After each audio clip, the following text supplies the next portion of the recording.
Okay, Shalom, a lot to cover today. If you remember, we talked about the lead up to the United Nations General Assembly being a time of a lot of behind the scenes things going on. So recently it was revealed as to what the major push of those behind the scenes thing, what was happening, and it was a Trump administration trying, and like it usually does, to come up with some all-encompassing deal that would not only get the hostages back, not only end the fighting in Gaza, but also essentially end the Israeli-Arab conflict that's been going on for 100 years. As crazy as that sounds. And the Trump administration has put out a 21-point plan.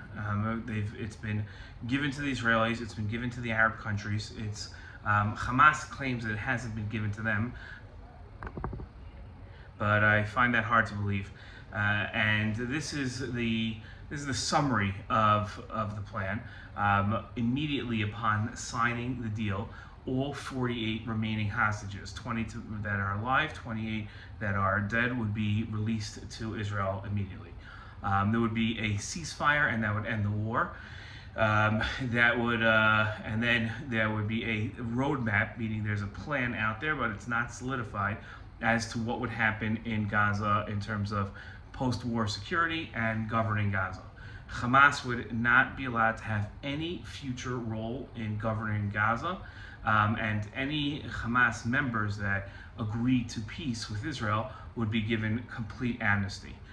In the meantime, there would be a multi-tiered system of governing Gaza. So there would be an international body that might be US-led or might be internationally led, and then a Palestinian committee, which would eventually, in a few years, turn into the Palestinian Authority, ruling over Gaza. There would be no mass displacement, meaning that the Trump plan of moving everybody out of Gaza is not going to happen. Everybody gets to stay there, and there's a system put in where people's property goes back to them. Most people's property is destroyed, but at least the land that they were once upon on goes back to them. There would be a massive economic push to reconstruct Gaza and bring it into what's called the India, Middle East, Europe Economic Corridor, which is a trade corridor with all three of those areas put in. The Trump administration promises that Israel will not annex Yehuda v'Shomron, the West Bank, Judea and Samaria, and it acknowledges but does not commit to a timeline American support, which is already there, for a two-state solution, and would address Israel's security concerns along with those of neighbors in the region. And it's being presented as this is a win-win, because Hamas gets to live, does not get to govern. That was Israel's goal. The hostages come back. That's obviously a victory for Israel. The Trump administration completes yet another peace deal, so that's a success.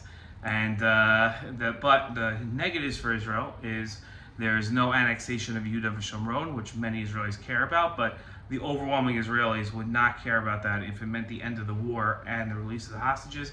Or between 70 and 90% of Israelis put that as the number one priority. This would get there. It does not commit to a Palestinian state by a certain period of time.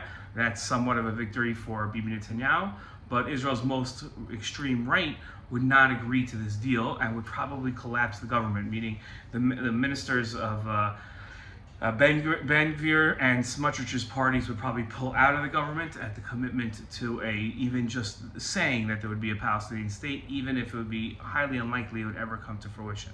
So it's a lot of information, a lot going on. What are the chances of this going through?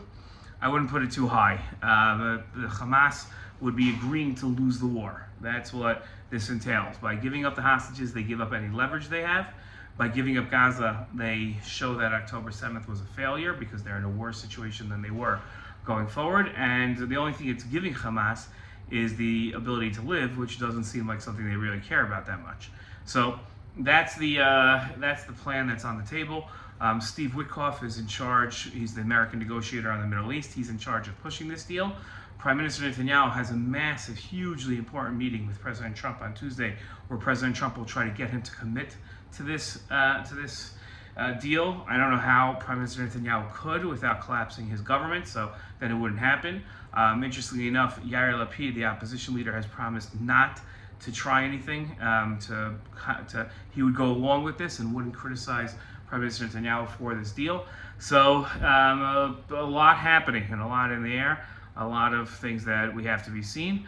As Americans, you should be thinking and asking yourself this question: is this something positive for the U.S.-Israel relationship?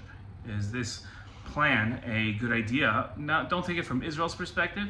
Let the Israelis worry about that. But as Americans, from the American perspective, is this a good plan? Okay, love to hear your thoughts. Shalom.